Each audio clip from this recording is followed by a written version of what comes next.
A new Nintendo Switch emulator just dropped, and it might be faster than yuzu. Hey emulation warriors, there's a brand new player on the scene.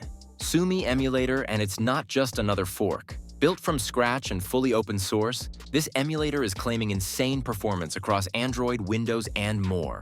The devs say SUMI is an experimental, multi-platform emulator with a special focus on ARM v8 Android. It's being touted as the latest, best, and most performant Nintendo Switch emulator out there. But can it really compete with heavyweights like Eden and Kenji NX? Let's dive in and find out.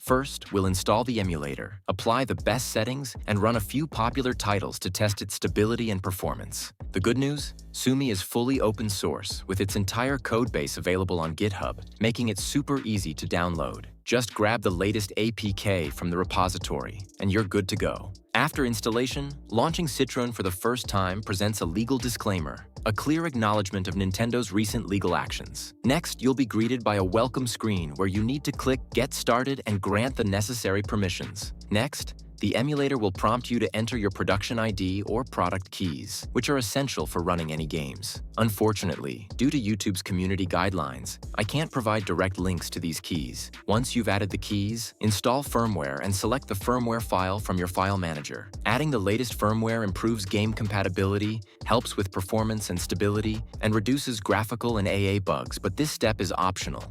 Locate your games folder through the emulator. The emulator supports both XCI and NSP formats right out of the box. Disclaimer: the emulator itself is legal, but using illegal ROMs is forbidden. I do not support or provide access to pirated games, so please use legal copies for your safety. After this, grant access to the folder by tapping Use this folder and perform a deep scan to finalize the setup. Within a few seconds, your games will be displayed. Once your games are ready, it's time to configure the emulator for the best possible performance. Click on the gear icon in the bottom right corner and select Advanced Settings. In the System tab, turn off the Limit Speed option to fully utilize your device's resources. Keep docked mode disabled as it can strain low-end devices. If your device is highly configured, you can use it to increase the resolution. In the Graphics tab, always keep the accuracy level set to normal.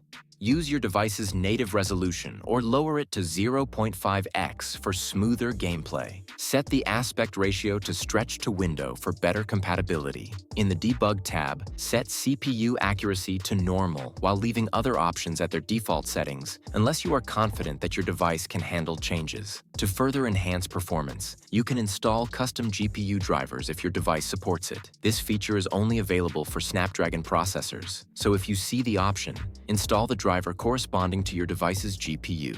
And that wraps up our first look at the SUMI emulator. It's clear that SUMI is off to a strong start, but let's be honest. SUMI emulator feels very similar to Citron, and I didn't notice anything truly innovative like what Eden is bringing to the table. If the SUMI team really wants to stand out, they'll need to deliver on the bold promises they've made. It's still early days. The emulator is under active development, which means things are constantly changing. It still needs time, more updates, and a lot of community feedback to truly compete with the big names. And before you go, don't miss my other videos on Kenji NX Android, which is ryujinx Fork, and Eden Emulator, two other exciting projects that are pushing the boundaries in totally different ways. Thanks for watching, and as always, stay curious, stay patient, and keep gaming.